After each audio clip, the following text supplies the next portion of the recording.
Yes, indeed. Thank you, Brianna. It is 6:16 here, your Thursday morning. For some of you on the North Shore, you're getting a treat again in the 60s as you head out the door. A little less humid there. It is muggy on the South Shore, though, and all the way to the coast, we've got it feeling like the 80s. We've had some showers overnight, so it does look rather gloomy, but most of us are going to be dry for the morning drive. But we do have a chance for some pop-up storms later on today. A few popping up later this morning and a few popping up through the afternoon hours and into parts of this evening. Our temperatures today looks like we're going to, for the most part, stay in the 80s. First day in like 6 days, we're not going to reach the 90s. So this morning, radar showing not much happening. A thunderstorm developing west of Macomb there. We've had a few showers in Mississippi.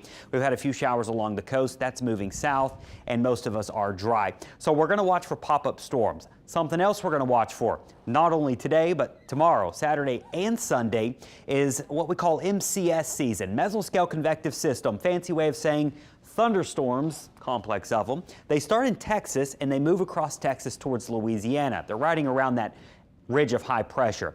A lot of times these don't reach us. They will get close and then they will dissipate, but occasionally they do. So that's something we're going to watch here. That one I was just showing you, some models show it approaching our area later on this evening. We'll see. I think it'll be weakening as it moves in, but there is at least a chance of that today. There's a chance of that tomorrow, Saturday, and into Sunday. And I think Saturday and Sunday do feature better chances for storms. If you have outdoor events this weekend, I wouldn't cancel them yet, but you need to watch the forecast.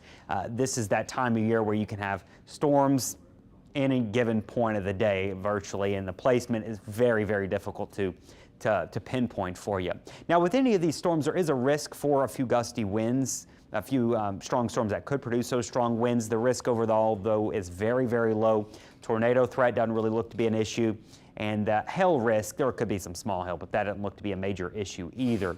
So winds could gust 50 to 60 in some of the stronger storms, but if that happens, it's going to be very isolated in nature. The flood risk is not jumping off the charts here, but with that being said, down here in southeast Louisiana, when these storms pop up, if they don't move very much, they can drop a quick inch of rain. So just because we're not really highlighted for a significant flooding risk, if one or two storms develops over your areas, within 30 minutes to an hour, it can drop an inch of rain before it rains itself out. So this pattern is going to persist through the weekend, but next week, our ridge builds back in. That'll push our rain chances further to the north. We still have a low chance, but notice we go from a 20% chance of rain next Tuesday, Wednesday, and that means our temperatures heat back up into the low 90s. So the next 4 days, we're in the upper 80s. We have some storms each day, even a few storms into the evening and overnight hours, like what we saw yesterday. And then as we head into next week, things begin to dry out and heat up in the low 90s. Our marine forecast, winds should be manageable outside of those thunderstorms. Will be east to southeast at 5 to 10 knots, picking up to 10 to 15 there on Saturday. High tide's going to happen this afternoon, and your low tide's happening right now.